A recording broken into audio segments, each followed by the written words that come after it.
মন্ত্রীমশাই ভোলার সঙ্গে সাট করে ব্যবসা ফেঁদেছেন। আমার সেই দিন ওই পিঠে খেয়েই সন্দেহ হয়েছিল কিছু একটা গন্ডগোল আছে। তাই আমি গোপালকে বললাম একবার খোঁজ নিতে। আর খোঁজ নিতেই দেখি আবার সেই মন্ত্রীমশাই আর ভোলা। তাহলে তো একটা নয়, দুটো গড্ডান নিতে হবে। না মহারাজ, আমাকে ছেড়ে দিন।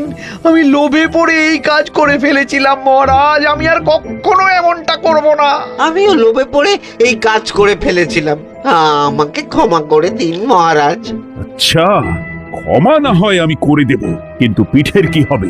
আমাদের ক্ষীরপুলি, গোকুল পিঠে, মালাই পিঠের কি হবে? সে চিন্তা করবেন না, মন্ত্রীমশাই গোকুল পিঠে ক্ষীরপুলি বানানো শিখে নিয়েছেন। এবার উনি রাজবাড়ির রান্নাঘরে এসব বানাবেন, আর আমরা গরম গরম খাবো। এই সব বানাতে যা খরচ এখন আমি দেব, আর পরে সব ওই মন্ত্রীর বেতন থেকে অর্থ কেটে খরচ পুষিয়ে নেব। হ্যাঁ নয় হ্যাঁ, চলো রান্নাঘরে।